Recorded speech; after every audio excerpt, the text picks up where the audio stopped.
Oh, okay, we're gonna sit right here.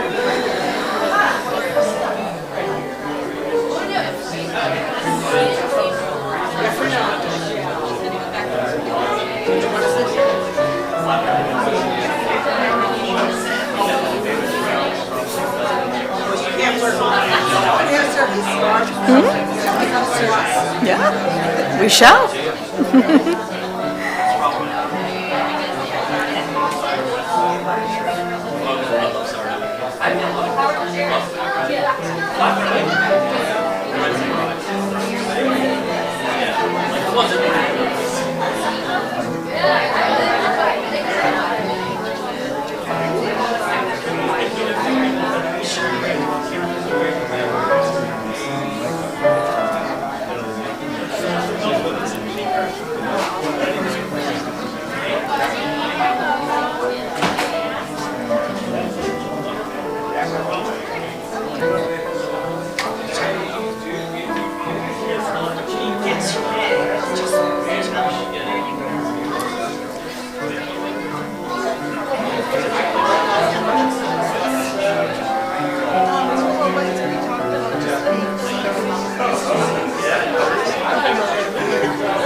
Two in the back, two in the front, and two on the sides.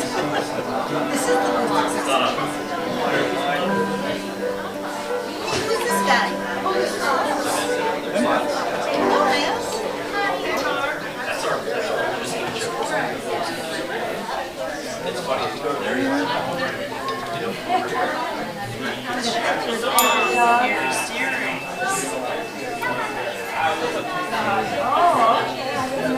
Hello, hello. Good morning. It's wonderful to feel the energy in the room this morning. Welcome to the University Unitarian Universalist Fellowship of Orlando. My name is Beatriz Reyes Foster, and I will be your service leader this morning.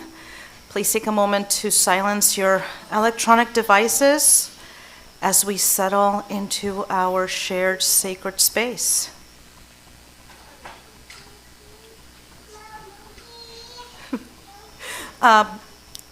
Just a quick safety overview. Please take note of the exits. The front door exit is the most accessible, and we also have exits towards the garden in the back and the hallway.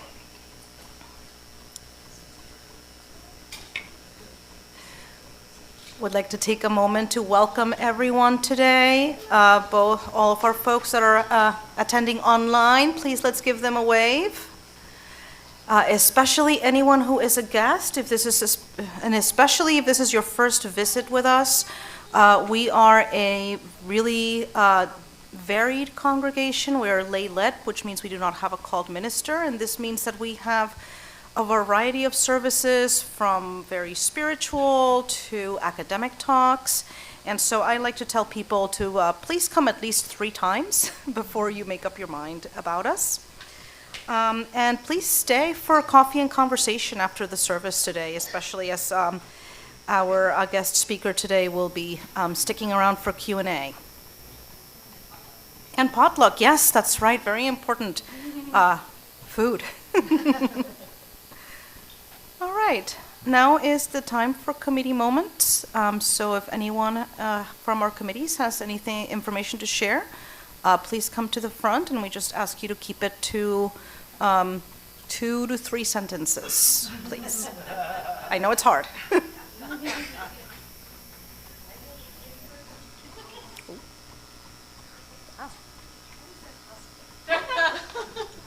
can't be. Ooh, that's really loud. The Sisterhood will be meeting on February 6th at 6:30 here for potluck. Hopefully we'll have a better turnout than we did this month because we have a really good time together. Hi, Marilyn Furmanek, the Other Women's Club. The Women's Club will meet, Women's Support Group will meet tomorrow at 6:30, starting with a potluck and then a confidential check-in. 6:30 tomorrow, Monday, right here at the church. Hello there, David McElroy. 1 week later on the 19th, is the men's support group, okay? So the women's have theirs tomorrow, and we have ours next week. So anyway, if you haven't come, if you're a man and haven't come or identify as a man, come see me and I'll tell you about it, okay? Thanks.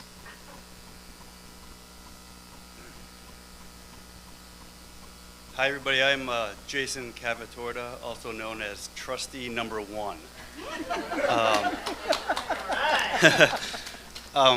Like Beatrice mentioned, we are a lay-led congregation. I would like a show of hands of people who like the fact that we are a lay-led organization. I would like to remind you, on behalf of the board, that we currently do not have a vice president, and we will very shortly not have a president starting in June. Can we continue to call ourselves a lay-led organization? And it's one of the responsibilities of the board to figure out what we're going to do as a next step. So that's something we all, I think, need to be thinking about. If you have an interest in being a vice president or a president, or you think you know somebody who should be a vice president or a president, now is the time to make that opinion known. Thank you.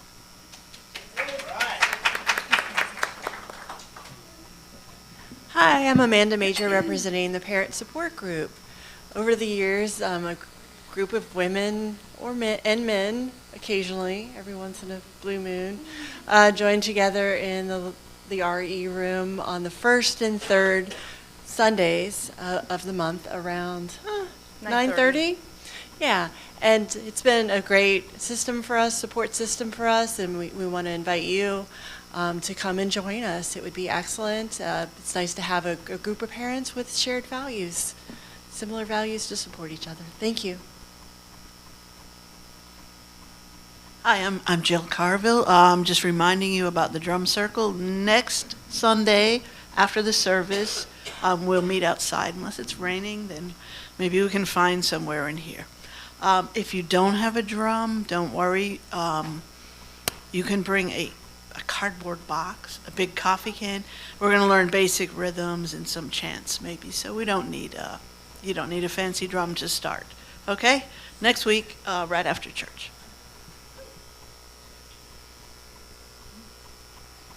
Lori Hospitality, and I guess you all know, today is our vegan vegetarian potluck.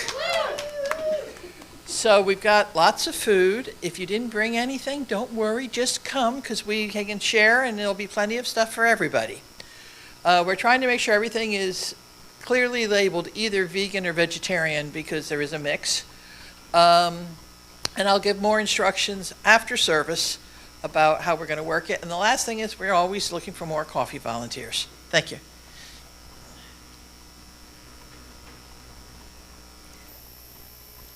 Thank you so much. I will explain the difference between vegan and vegetarian in a little while. Let's stay seated, please. My opening words are by Carol Hipokowski via Worship Web. A strong reverence for life. Those of us who call ourselves religious humanists have a strong reverence for life.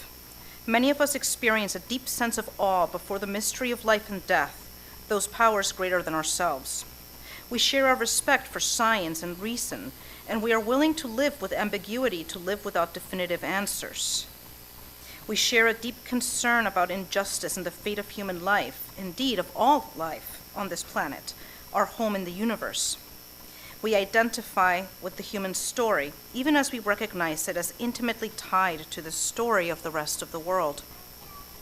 My environmentalism and my humanism are inextricably related. My humanism tells me that human life is important and worthy of respect and care. My environmentalism tells me that to be human is to be part of an interdependent circle of all life. It is counterproductive to imagine ourselves as separate. My knowledge of today's world informs me that planet Earth and thus human life are in danger because of the threat of global warming. I want to see life, including human life, preserved and thriving on our planet. my environmental humanism compels me to work to reduce the causes of climate change, the human practices that threaten the survival of life on Earth.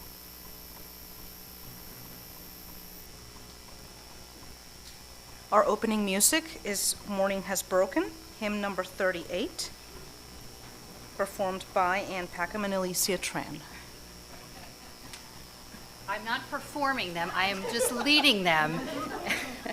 So please, you're encouraged to rise as you're willing and able. I think most people know this one, but we'll sing together. Morning has broken like the first morning. Blackbird has spoken like the first bird. Praise for the singing, praise for the morning, praise for them springing fresh from the word. Sweet the rain's new fall, sunlit from heaven, like the first dew fall on the first grass. Praise for the sweetness of the wet garden, sprung in completeness where God's feet pass. Mine is the sunlight, mine is the morning, born of the one light Eden saw play. Praise with elation, praise every morning, God's recreation of the new day.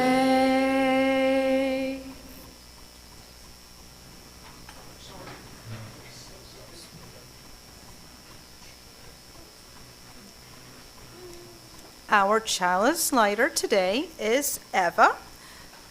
Eva uses she, her pronouns. She is 4 years old, and her joy is that she got to go in a bouncy house at a birthday party.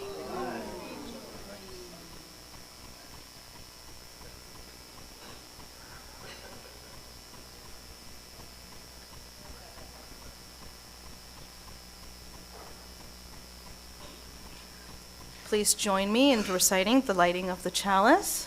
In the light of truth and the warmth of love, we gather to seek, to sustain, and to share.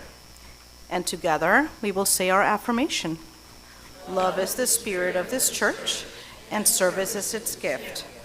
This is our great covenant, to dwell together in peace, to seek truth and love, and to help one another.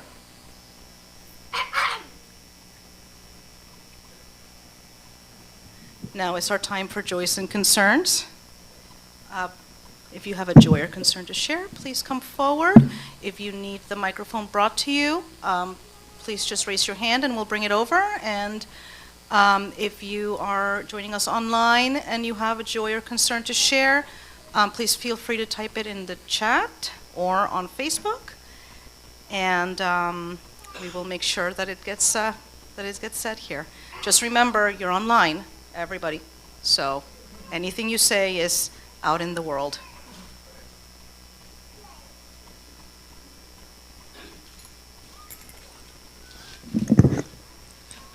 My joy is that I'm working on this science project about the moon phases, and me and my mom made clay.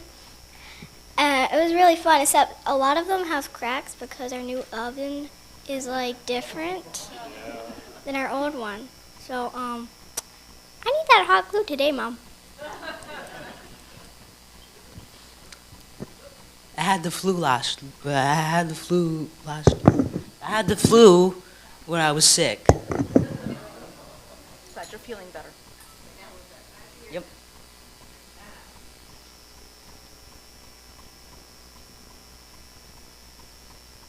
Kathy McKeambridge here. The MLK candlelight service is tonight, City Hall, or rather 4 p.m. today, and we'll walk to the Methodist Church. Also, I saw something rather concerning last night. I went to Publix about 6 o'clock. The Publix at University and Dean, just be aware. Just be aware of, I think there was ice there last night in the parking lot. So it was a federal vehicle, a local, and another truck that I could tell. So just be aware.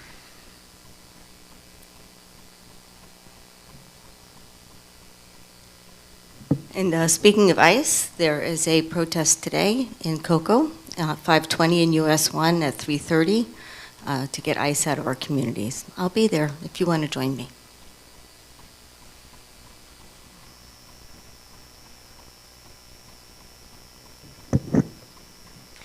My joy is that I went to SeaWorld a few days ago and I got a donut.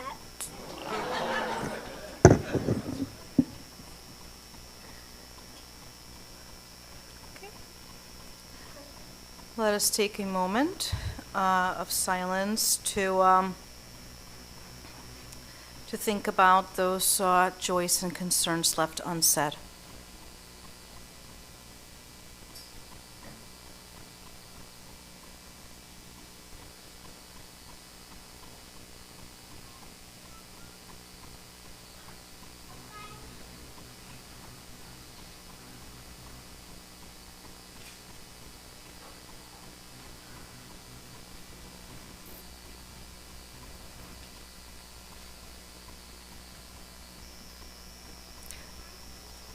And now it's our time for all ages. The Reverend Kathy will be leading it today.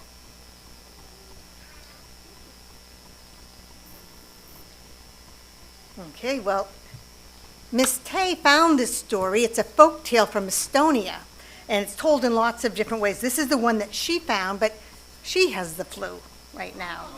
So I said I would say. Now, you know, when Miss Tay and I and others tell stories, sometimes they're true stories that really happened, and sometimes they're make-believe stories. And I think you probably can figure out which kind this is. So this is a story about Miku. One day, Miku went to gather firewood. He could have walked into the forest and gathered fallen branches, but that was a lot of trouble. Instead, he decided to just chop down the first tree he saw. Miku raised his axe and chop, but the tree screamed out, "Stop! Stop! Don't cut me!" "What? A talking tree? Why shouldn't I chop you down?" "Don't you see what kind of tree I am? I'm a birch tree. You use my bark to make baskets and my twigs to make brooms. Don't cut me." "All right," said Miku. "The birch tree is very useful. I won't cut you down." "Thanks, Miku. Remember, you care for us and we will care for you." So Miku went on into the forest. "Here," he said, "is a good tree for firewood." He raised his axe and chop. "No, stop, stop, don't cut me." "Why not?" "I'm a cherry tree, and I know you love cherry pies. If you cut me, there will be no more pies for Miku." "You're right, I won't cut you after all, cherry tree." "Thanks, Miku, and remember, you care for us, and we will care for you."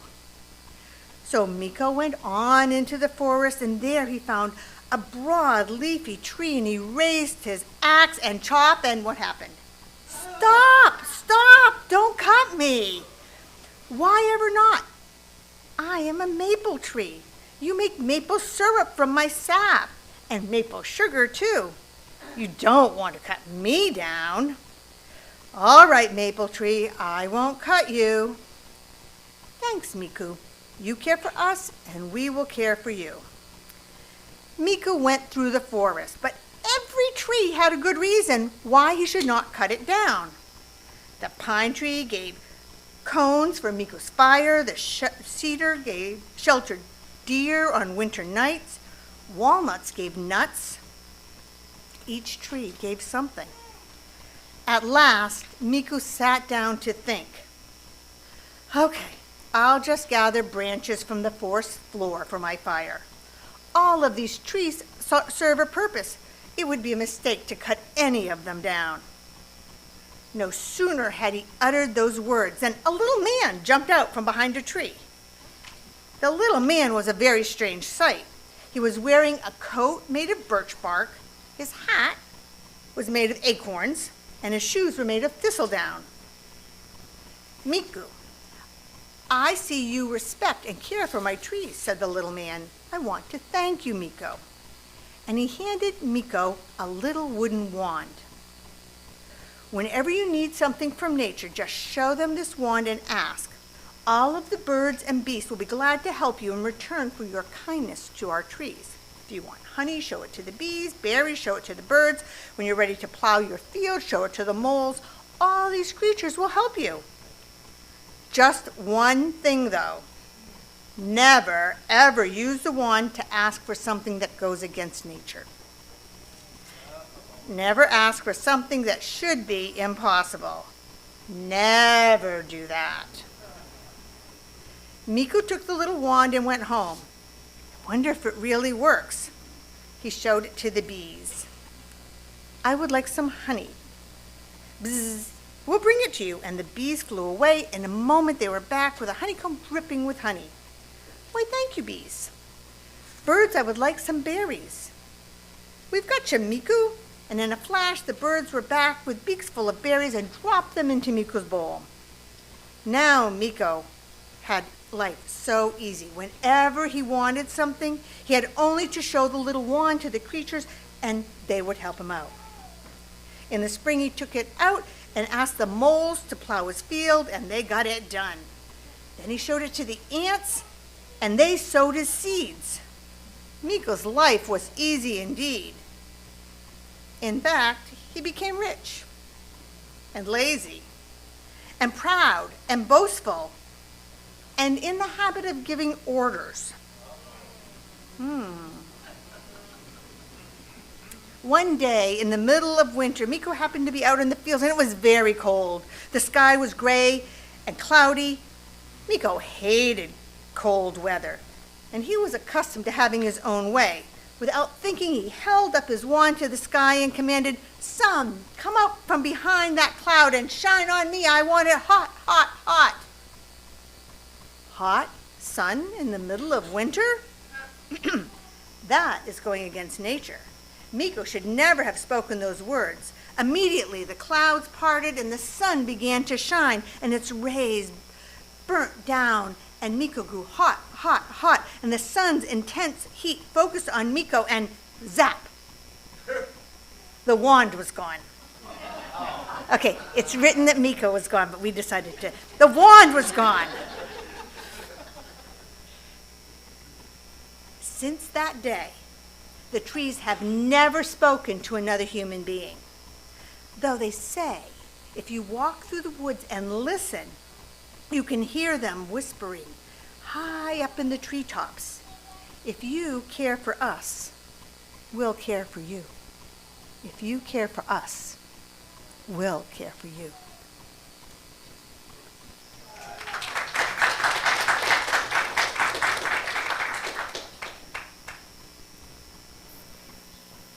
What an amazing story. Good job, Tay, and good job, Reverend Kathy. All right, so now it's time for our interlude and offering. A portion of what is collected during this time goes to support the operations of our congregation, and 40% is shared to an organization via what we call Share the Plate. This month it is the center, and this month and the next couple of months will be the center in Orlando.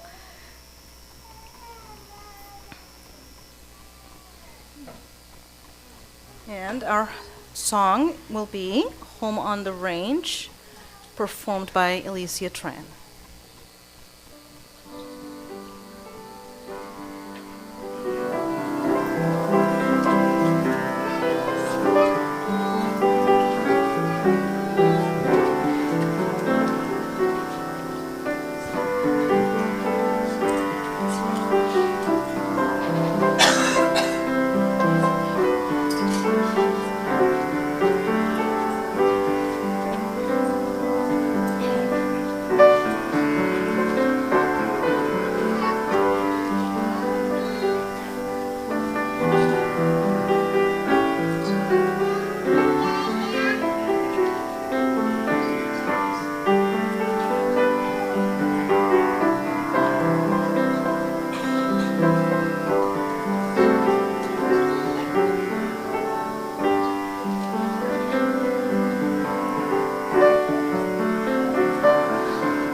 Please join me in singing our children's recessional as we sing them out to their religious education. We love you and bless you and send you on your way. We love you and bless you today and every day.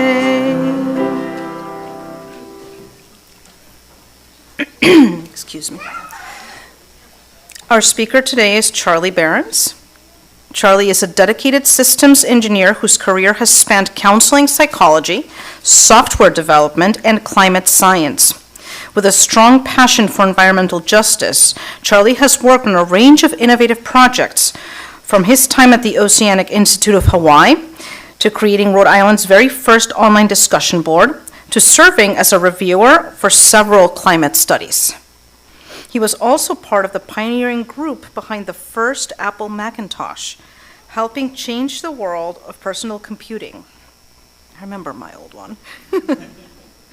Charlie's deep commitment to the environment and technology make him a compelling advocate for tackling climate change. Please join me in welcoming Charlie Behrens.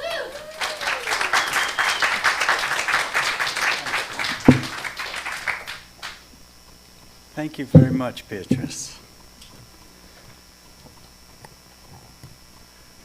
Nice to see everyone. So just over 30 years ago, Kathy and I were taking our first steps toward becoming vegetarian and hopefully even vegan. We were sitting down to one of our very first fully plant-based dinners. Kathy, she wasn't Reverend Kathy yet, this was 30 years ago. Kathy and I had planned it out and cooked it, and we were really looking forward to it. It was tasty, and very fortunately, the kids actually liked it.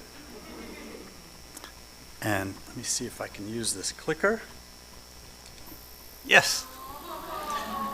As usual, our dog was sitting nearby, ready and hopeful for any mistakes to hit the floor. I looked at the dog and smiled. Our eyes connected, and I was suddenly stunned. I was having a true epiphany, and it was very visceral. I was realizing that for the first time, I was connecting with our dog during a meal. There was nothing on my plate that had caused harm to another sentient being. So all that baggage was just gone. I was unburdened, and my heart was able to be fully open. He looked at me, I looked at him, and we simply connected. We connected with love. This was my first deep glimpse into the ethical side of being vegan. Of course, I'd always looked on causing animal suffering as a thing to be avoided, but it was about what we shouldn't do. I'd always seen it as a negative command, like, thou shalt not kill. And the reason was obvious. I didn't want to hurt others. But now, for the first time, I was starting to get real insight into the positive side of vegan ethics. It could be directly beneficial to me. Not causing suffering opened up a much deeper ability to connect with the world around me. It was like I'd been living in the cramped attic, but now I realized I had an entire house to explore and enjoy, and it felt really, really good. I was already attracted to being vegan, mostly for the health benefits.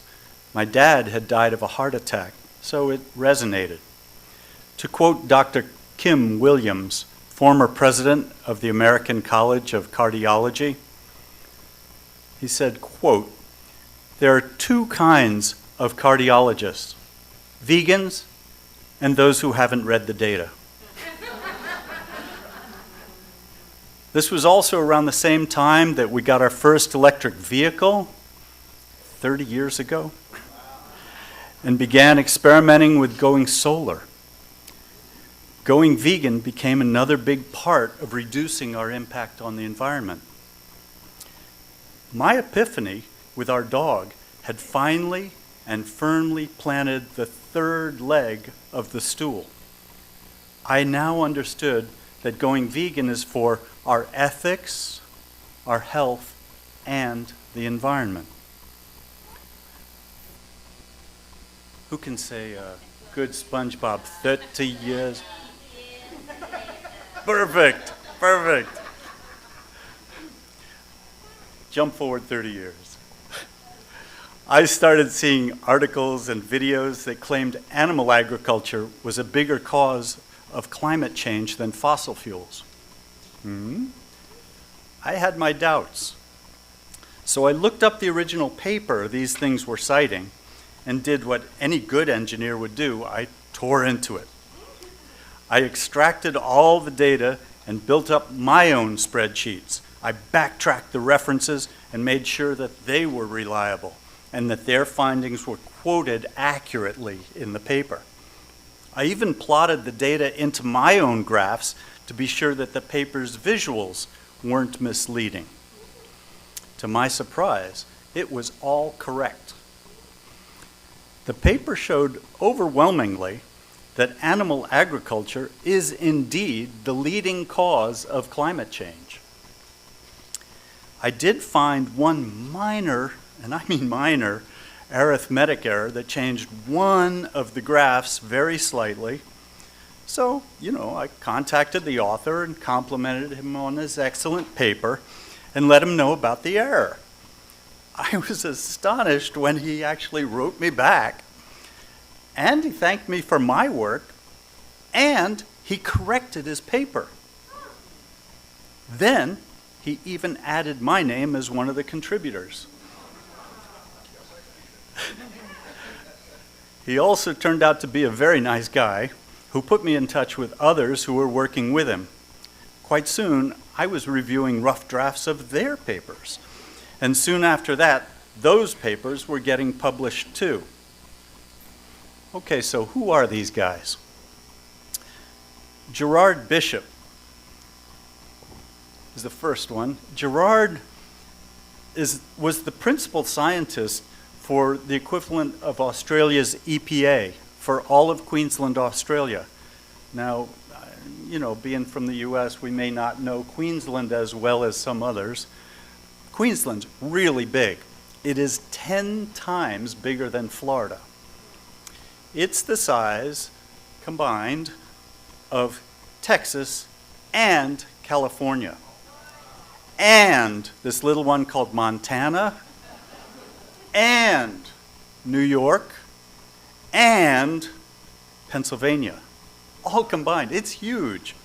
let's just say that as principal scientist for all that, he's got some experience. Then there's Dr. Sailesh Rao. Sailesh, he's that nice guy I mentioned earlier. He's the quite amazing systems engineer who developed the key breakthroughs that make high-resolution internet streaming possible. So all of you out there watching me on live stream, you can thank Sailesh. Anybody who's watched Netflix this week, thank Sailesh. We're also working with Dr. Abraham Ort, who wrote that book in the lower left. That is the original textbook, Physics of Climate, that's used as a textbook at Princeton University. Yeah, so I am rubbing elbows with giants. I'm just a reviewer of their work and have only made small contributions. My role has mostly been to catch their errors and clarify some of the points being made. In other words, I'm kind of their not-so-intelligent AI. We've published 2 more papers so far. One was about a year ago in October, and the other one was last March. 2 papers inside of 6 months is phenomenal. And they're in a top scientific journal, the Journal of Environmental Research Letters, published by the Institute of Physics. These are not slouch journals. So what do these papers say? Well, in summary, they say that animal agriculture is being downplayed by the IPCC. So who has heard of the IPCC? It's been in the news this week. The United States withdrew from it. I didn't know I'd be giving such a controversial speech today. So the IPCC was formed in 1988, 37 years ago. It's the United Nations Intergovernmental Panel on Climate Change, and it's the main source of climate info for the world, which is why it got dropped from the United States. Dr. Abraham Ort, who I mentioned a few minutes ago, he was even on the founding committee. Bram is up in his 90s now. He's still sharp as a tack. They adopted excellent climate measures for their time, but now, 38 years later, and we have all kinds of new ground and satellite data collection abilities that give us all sorts of new understandings. So some of the IPCC's data accounting methods have become obsolete. And Dr. Ort has called on them to update their techniques. Unfortunately, there is some, as they call it, calcification in the organization. What's important to know is that the IPCC data and the IPCC reports are 2 different things. The scientists conduct studies that produce the data, and those data are excellent. However, the data are then massaged by governments and corporate interests to produce final reports that are voted on for approval. So that introduces all sorts of political and financial biases. Just one example of how this happens. Some of the co-authors of the IPCC reports are also members of the UN FAO, the Food and Agriculture Organization. Unfortunately, the FAO has partnerships with the International Meat Secretariat, the International Dairy Federation, the International Egg Producers Association. That's a lot of influence inside these IPCC votes, and that's just one example. So the result, our key finding, is that the effects of animal agriculture on the environment are downplayed a lot. How much? We've found in our studies that deforestation is being underestimated by 3 times. I'm sure Miku's magic wand has something to do with that. Methane heating is underreported by 3 times also. And the effects of cooling aerosols, well, those aren't even being reported. All right. For those of you who are not really into data, I promise I'm not going to go too deep into the science, but you know, if you'd like to take a beat at this point, I'll let you know when to tune back in. All right, here's some of the data. So each of these bars, the vertical colorful bars, represent a different sector of the economy. This box in the upper right here is the key to the colors of each type of emission. And anything above that 0 line represents warming. Anything below it represents cooling. So looking at the fossil fuels bar on the left, the big orange section, the yellowish section, that's carbon dioxide. Right above that, the kind of coral color is methane, and non-methane VOCs right above that. It's pink on other devices, but on this projector it comes out a little more gray. Those are the main ones that are warming the atmosphere. That's the global warming people talk about.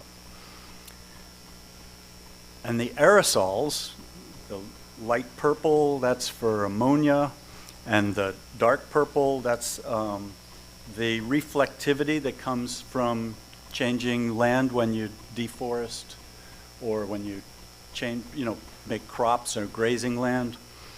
And those are the main cooling aerosols. Now, if we subtract the cooling from the warming, we get that center dot about in line where the H is in heating. That shows that the cooling cancels out a lot of the warming. When you burn fossil fuels, the cooling masks about 1/3 of the heating emissions. Now notice for agriculture, there are fewer cooling aerosols. There's a little ammonia, and there's some that land use change, the LUC albedo. But that's it. And notice that the center dot is way up near the top there. That's a much higher center dot than the one on fossil fuels. Now you might have spotted that there's a gap in the middle of the graph there in between agriculture and forestry. Let's break out agriculture into animal agriculture and the rest of agriculture. You can see that almost all of the climate effects are from animal agriculture.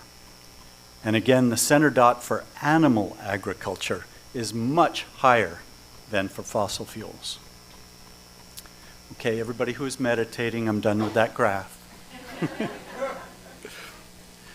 Those bar graphs are a lot to take in. Seeing it all in one simple pie chart is pretty revealing. Animal agriculture on the right there causes 53, over half, of climate warming, while fossil fuels are responsible for 19%. They're in the upper left. Still very important to get solar, to drive EVs, to change your light bulbs, confront the energy stuff, get the fracked gas out of your house. But animal ag is half the problem versus 1/5 for the energy. If you take away one thing today, it's the information on this page. Our papers highlight these data, and we encourage the IPCC, those papers encourage the IPCC to report this out honestly. All right, let me show you another way to look at this. This one's cool. This is the land instead of the gases, and this is how we use the land that's not buried under ice. Starting at the bottom, the little text, I'll just read it for the people in the back of the room, that says that this data comes from the IPCC itself. So there's no controversy there for people who might question the data. It's their own data. The little blue stripe at the bottom, Those are for cities, highways, parking lots. That's how much land we use for those things. The red section is deserts and mountains that we mostly can't use easily. Light green is forestry for lumber. Dark green is the non-commercial forests. Above that is that big orange section. We use 37% of the land on Earth, the available land on Earth, for grazing animals. And that yellow stripe up at the top, that's the 12% we use for cropland. Notice that we use about half that cropland, about 6%, for animal feed crops. So that 6% plus the 37% is 43% that we use for feeding animals. That's an area bigger than the size of the United States, all of the United States, China, and Australia combined, including Queensland. It's almost half of all the available land on Earth. Now see the small green circled section, or, square green lines around that upper right cropland area? That's the 4% of the land we use for our plant food crops. That little 4% produces 1.3 gigatons of our plant foods. And that is more than 7 times the amount of food we get out of meat, dairy, and eggs. Yeah. For people online who didn't hear that, that was, oh shit.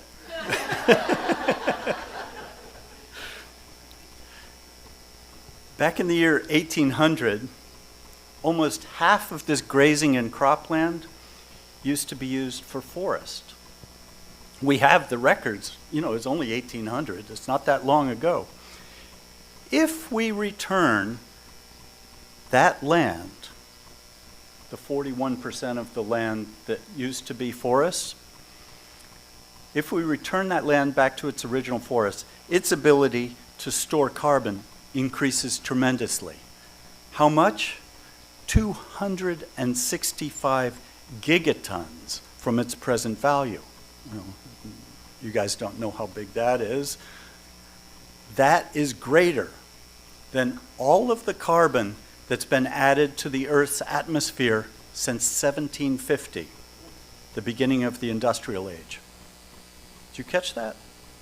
If we rewild the land that's currently used for meat and dairy, we can sequester all of the carbon that's causing the climate emergency, and then some.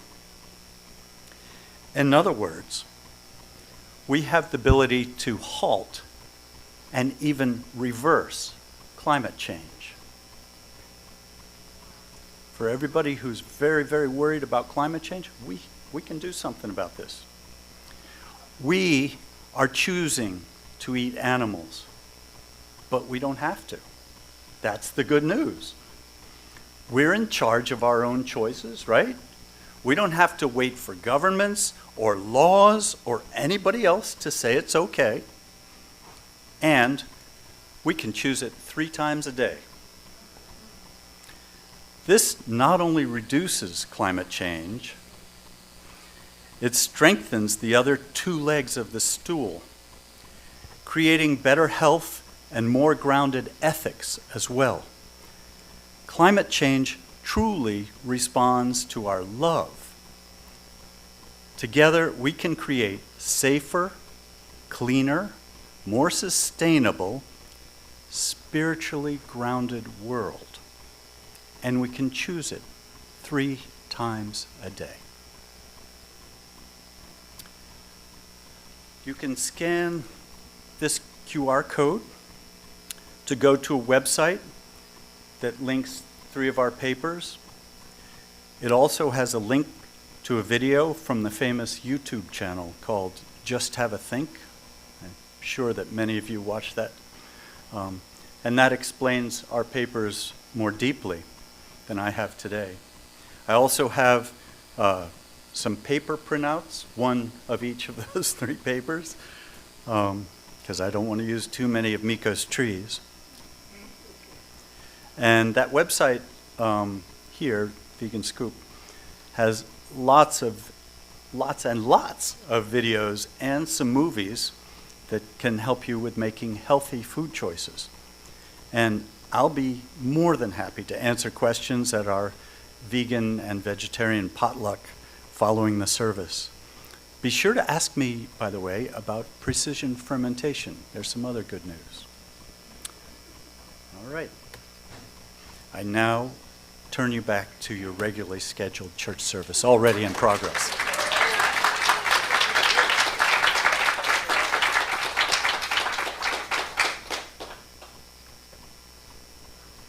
Thank you so much. You inspired me to go onto my library app and order a bunch of vegan cookbooks, so.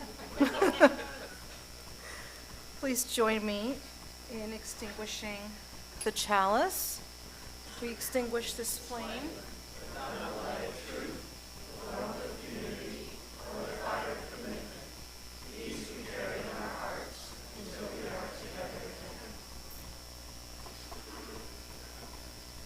Our closing music is Blue Boat Home, performed by Alicia Tran, and is it led by Anne? This is the teal hymnal, for those who are not familiar with it. Paula's not feeling well, so I will lead you all in this one. So it's number 1064, and please stand as you're willing and able.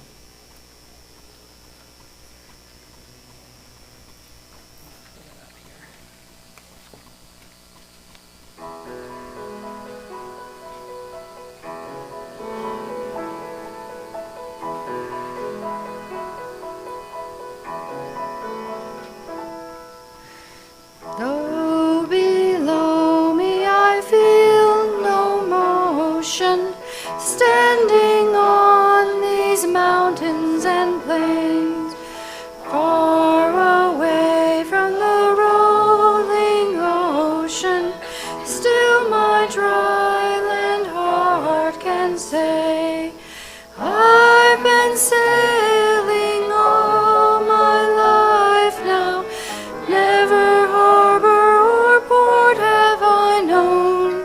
The wide universe is the ocean I travel, and the earth is my blue boat home.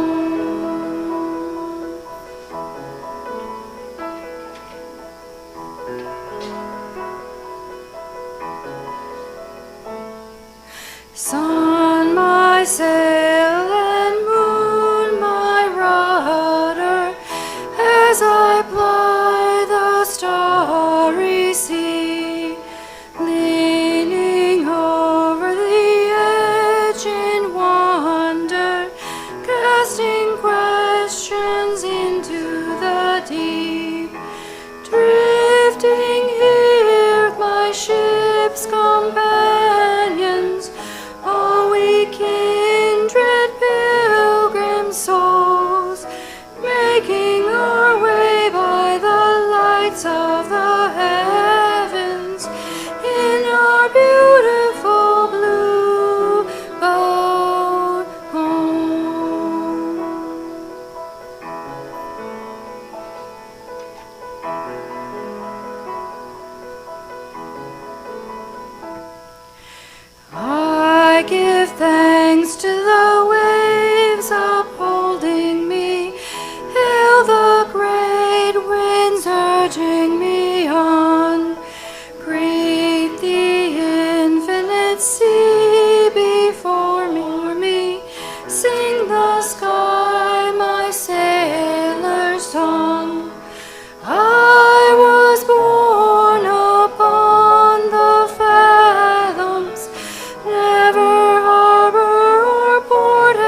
cannot get through a single day without having an impact on the world around you. What you do makes a difference, and you have to decide what kind of difference you want to make. Dr. Jane Goodall.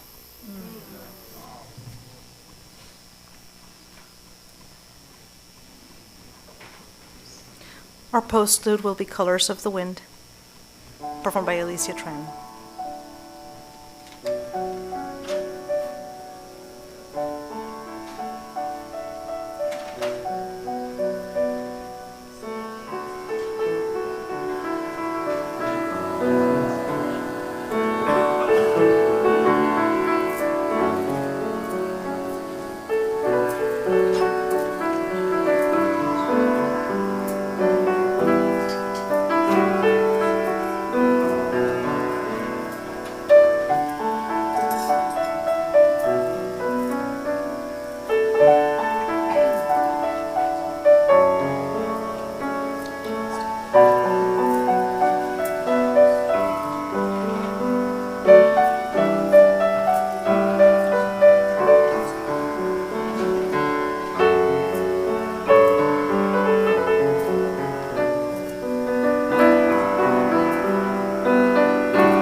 All right, thank you so much, everyone.